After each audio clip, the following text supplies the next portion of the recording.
Today's lesson is an era of new realities. Hi, everybody. I'm Roger. And I'm Helen. And today we're going to continue talking about extended reality. And last time we talked about two types of a total of three types. We talked about augmented reality and we talked about mixed reality. But today we're going to talk about the third type of extended reality, which is called virtual reality. Yes, virtual reality is supposed to be the most immersive. It's supposed to make you feel completely like you're another reality, another world, another planet, perhaps, depending on what the situation is. And all of this is quite exciting in terms of technological developments. Indeed, and the first two types are interesting indeed, but I think a lot of people would really like to try the third part here, virtual reality. So let's find out what this is all about. Everybody, let's listen to the first part of our lesson right now, and we'll be right back to talk about it. The most immersive kind of XR, however, is virtual reality, VR. Like MR, VR requires a headset, but the user is not limited to viewing their present environment. Instead, they are transported to an entirely different one, a distant planet, ancient Rome, etc. In short, anywhere and anytime. What's more, if sensors are placed on the user's hands, they can also interact with items in the virtual world. In effect, one experiences a completely new reality, much as one would in a dream. 大家好。第一部分我们可以看到名词 sensor， 它的意思是感应器。例如 The heater contains a temperature sensor that tells it when to turn on or off. 这个加热器包含一个温度感应器，可以判定何时打开或关闭。又或者说 The sensor turns on the water when you place your hands under the faucet. 当你把手放在水龙头下时，感应器会打开水。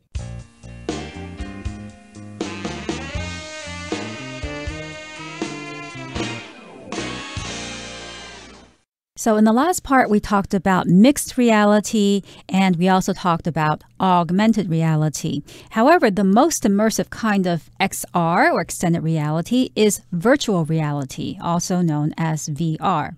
Like MR, VR requires a headset, but the user is not limited to viewing their present environment. So if we recall, MR is when you have a headset and you can look at what's in front of you. Let's say you're in a park, you see the park in your headset in front of you, and things can be added onto that reality. But VR is very different. Indeed. So again, it requires a headset, and the user is not limited to viewing the present environment like your apartment or the park, as you said. Instead, they are transported to an entirely different one, a distant planet, ancient Rome, etc. So if you're transported to someplace, that means you actually are taken there. You actually go there. Of course, in virtual reality, it looks like you're going to these places, but you're not really. You're still at the library or in your office or whatever, or at school in your room or whatever. But it does appear that you're being transported to or taken to an entirely different world. And we've got some examples here. You might be taken to the surface of Mars. That would be a distant planet. Or you might go back to ancient Rome and see all these people walking around in togas and stuff like that. Or you may go back to ancient China and see some emperors hanging out in the temple or in the palace giving orders to their subjects and things like that. So in short, or in summary, anywhere and anytime. You can go any place you want to as long as they've provided a program for it. Now, the phrase in short is used to introduce a summary of something that you just said or something that you just wrote. So in short is a phrase that you can say, and you can also use it in your essays. It's very convenient. Here, it's used because the writer just listed a few examples of places that you can visit via virtual reality. Distant planets, ancient Romes, etc., etc., of course, means so on. In short, or in summary, you can use VR to go anywhere, anytime. That sounds interesting. Helen, if you were able to do that, where would you go with virtual reality? That's a very tough question. I suppose I don't have just one choice, right? I can use virtual reality multiple times. But I think if I had to choose for my first time using virtual reality, I would probably go to South America. Sounds cool. Well, I think I'd like to go back to the time when my grandparents were growing up in the 1920s or so. I'd like to see what life was like back then. But in any case here, you might think of your own examples. But again, you can go anywhere and anytime using virtual reality. But of course, you don't really go there. It looks very much like you have gone there. And what's more, or in addition, if sensors are placed on the user's hands, they can also interact with items in the virtual world. So you've got these sensors which detect certain kinds of stimulation, and you can put them on your hands. We all know what sensors are. Of course, we've got sensors all around us that react to certain movements and things like that. And if you have those sensors on your hands or maybe on your feet or on your head or something, then you could actually interact with items in the virtual world. So maybe you could transport yourself to a battle during World War II, and you could use your hands to hold on to a weapon and kill those evil Germans. Right. So you need sensors, though, if you want to be able to touch things in virtual reality. Now, a very common example of a sensor is the one that's above the sliding door in our office. Whenever we approach the door, the sensor detects our movement, our body heat. It detects that we're there in front of the door, and the door opens. I think it detects our movement, actually, and that is very convenient. You don't have to touch the doorknob to open the door. And again, you've got sensors placed on your hands. You can interact with the virtual world. And in effect, basically, it means one experiences a completely new reality, much as one would in a dream. So the previous types of extended reality that we talked about were augmented or mixed, but this is virtual reality. It's like a whole new reality for you, and I think that's probably the one that most people would like to check out. Okay, that brings us to the end of the first part of our lesson for today. Let's move on now to the second part and continue talking about extended reality. The uses of XR are clearly vast. Areas such as retail, design, travel, military training, and entertainment, to name just a few, all stand to be revolutionized by the technology. That said, there are still various obstacles to be dealt with, apart from obvious ones like cost and processing power, before XR becomes completely ubiquitous. A major one, for example, is privacy. How exactly will the masses of data gathered about us after we integrate XR into our homes and daily lives be used? 第二部分我们介绍片语 to name just a few， 意思是仅举几个例子来说。例如 Taiwan has many different kinds of fruit. There are mangoes, pineapples, and lychees, to name just a few. 台湾有很多种不同的水果。举几个例子来说，这里产芒果、凤梨和荔枝。或是 There are pork, lamb, and beef dishes on the menu, to name just a few. 这份菜单上有猪肉、羊肉以及牛肉料理等等。再来我们介绍动词 revolutionize， 它指的是使发生革命性的巨变或是引起突破性的变革。例如 The company spokesperson claims that its new electric car will revolutionize the industry. 该公司的发言人声称他们的新款电动车将会彻底改变业界。或者Apple's unique products have revolutionized the tech industry. Apple 独特的产品彻底改变了科技业。另外，补充这个字的形容词 revolutionary, R-E-V-O-L-U-T-I-O-N-A-R-Y. Revolutionary, 它的意思是革命性的，或是完全创新的。例如 The writer was praised for her revolutionary ideas. 那名作者以其创新的想法受到赞扬。又或者说Many revolutionary products were made in the 20th century. 许多革命性的产品都在20世纪被制造出来。接下来我们看到名词 obstacle， 它的意思是困难、障碍、阻碍或是障碍物。举例来说 Dylan's perseverance has allowed him to deal with many obstacles in his life. Dylan 的毅力让他得以解决生活中的诸多困难。又或者说Susan jumped her horse over several obstacles at the horse show. 在马术表演时 Susan 骑着她的马跳过许多障碍物。最后我们介绍单字 privacy， 它是名词，意思是隐私、私生活或是独处。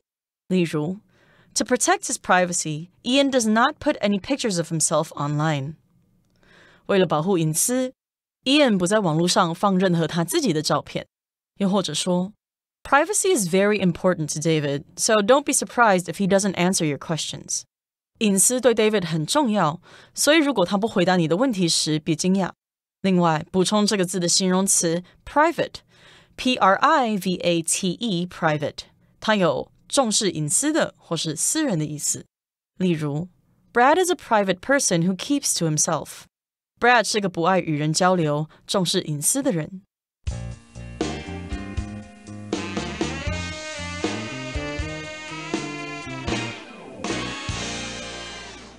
So far we've looked at 3 types of extended reality, VR, MR, and also AR. Now, how can we use these types of extended realities? Are they just for games or are there some other uses for them? Well, the uses of XR are clearly vast.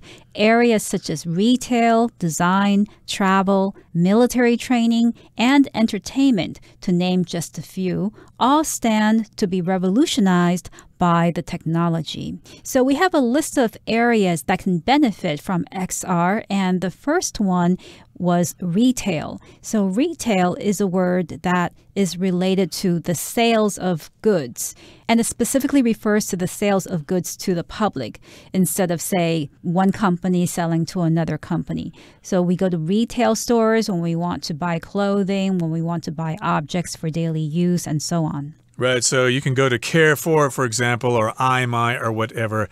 Those are retail outlets where you can go buy consumer goods. So, of course, XR could help out with retail. It could help out with design for designing clothes and illustrations and things like that. It could help out with travel. You could travel to a country, say to Thailand or to Myanmar, and see if you really want to go there. It could help with military training. People could learn how to use certain weapons using extended reality, etc., etc. And that's just to name a few applications that we have. So we have this phrase here, to name just a few. That means we've listed some examples, but they're only a small number of the total number. I could say Helen has many talents in music and art and sewing, just to name a few. Oh, thank you, Roger. My pleasure. Well, that said, there are still various obstacles to be dealt with apart from obvious ones like cost and processing power before XR becomes completely ubiquitous.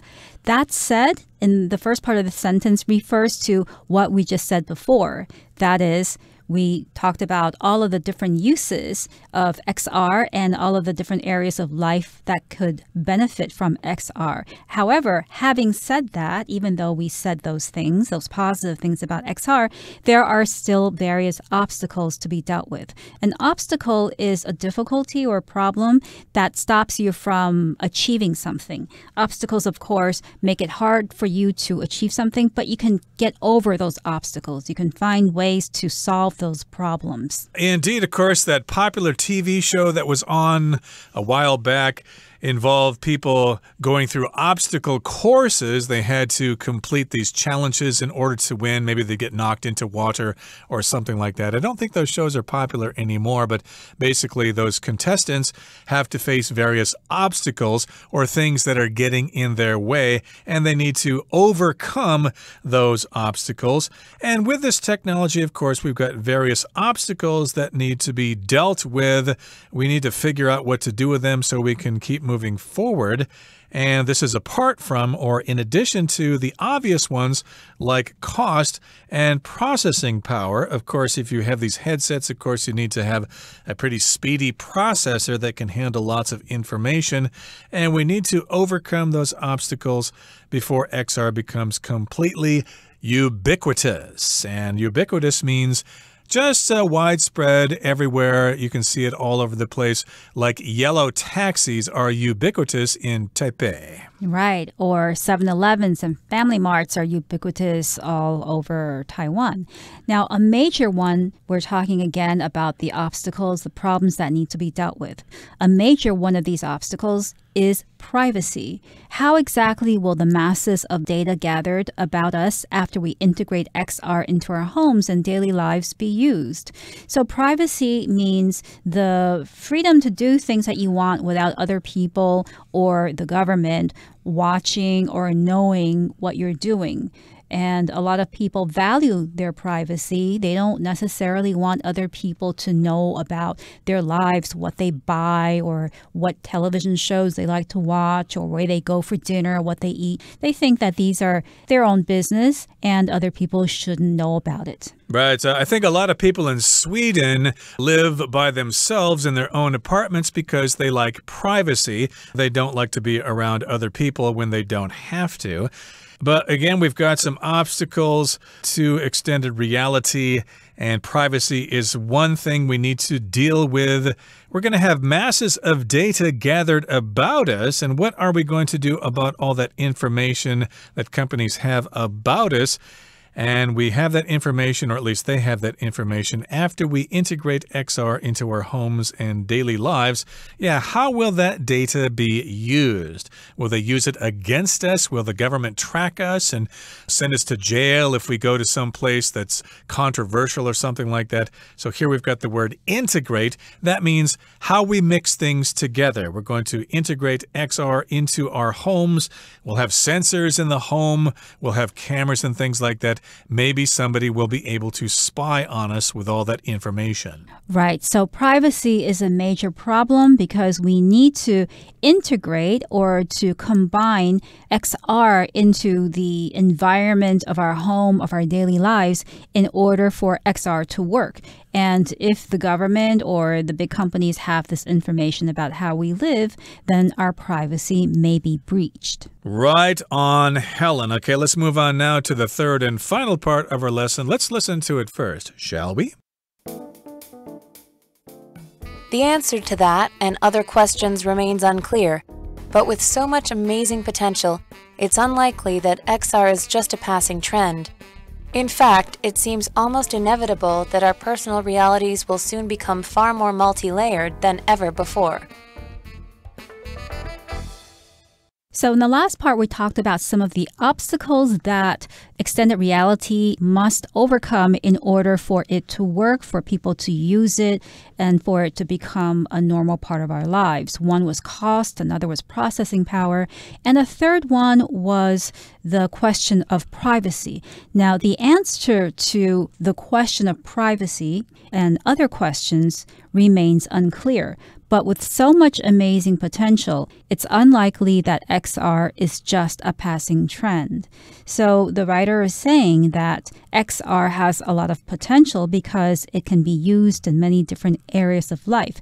And since it has so much potential, it's not likely that XR is just a passing trend. A passing trend is something that's popular just for now, and then maybe in the next moment, a year from now, no one will be talking about it or using it anymore. Right. Some kinds of technology catch on and people keep using them, like smartphones and tablets and stuff like that. But some forms of technology just don't catch on. They are a passing trend, like those Google glasses or whatever that came out a few years ago.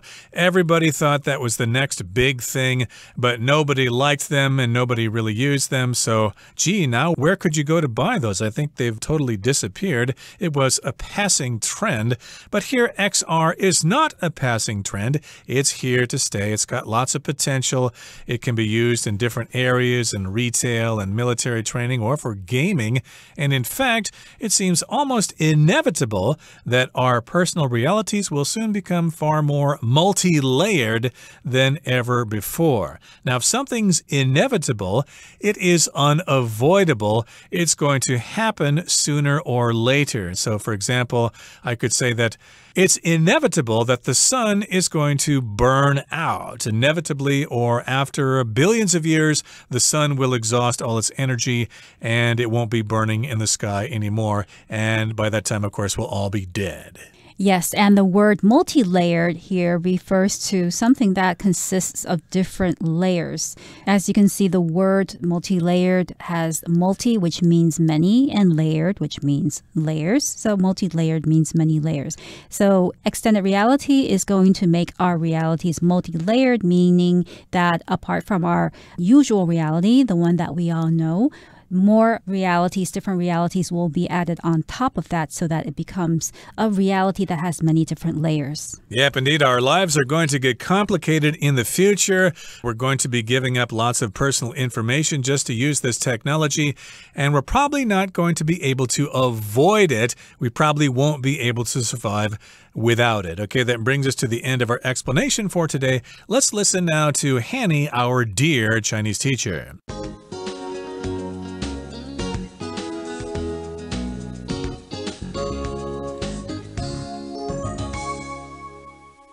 各位同学大家好，我是 Hanny。 我们来看今天的文法重点。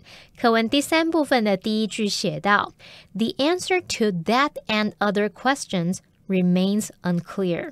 But with so much amazing potential, it's unlikely that XR is just a passing trend. 好，那这边有几个重点，我们来看一下。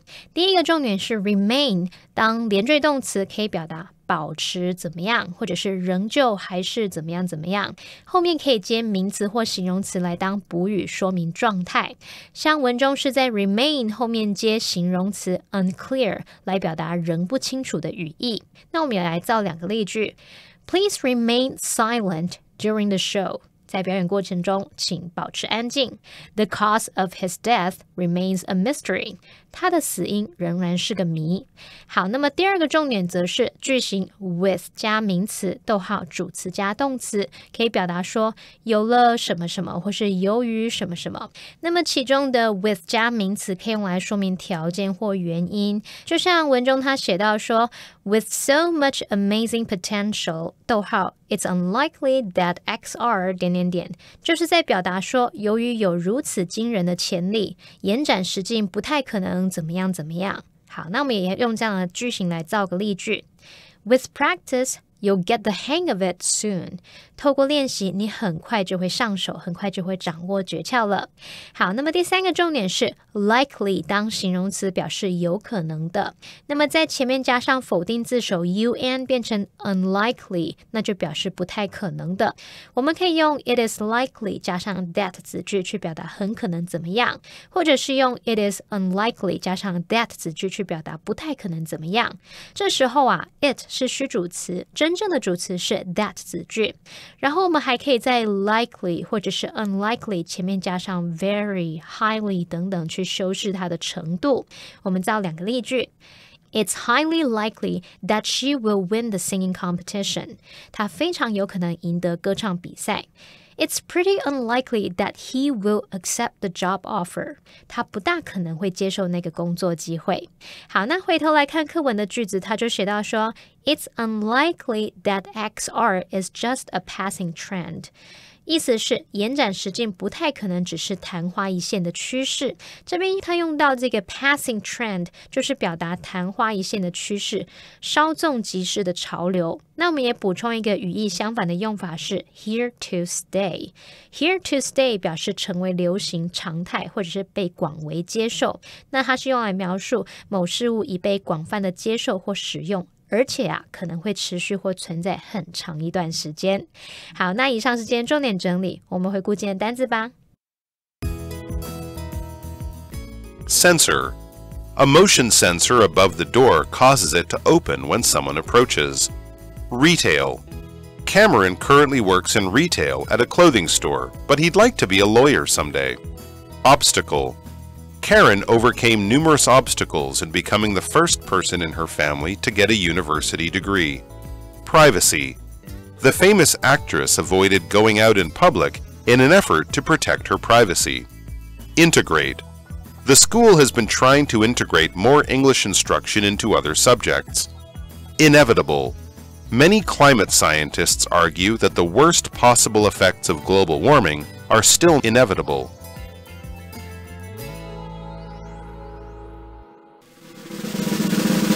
Discussion Starter starts now!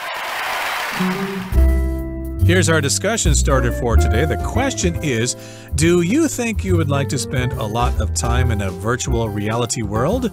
Why or why not?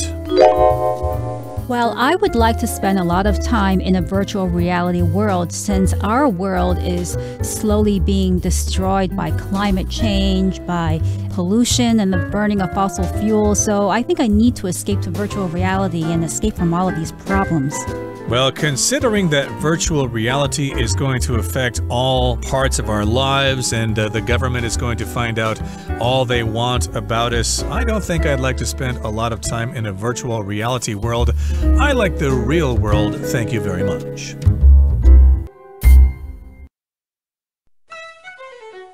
Well, everyone, today's article has come to an end, and I sure hope you enjoy reading along with us.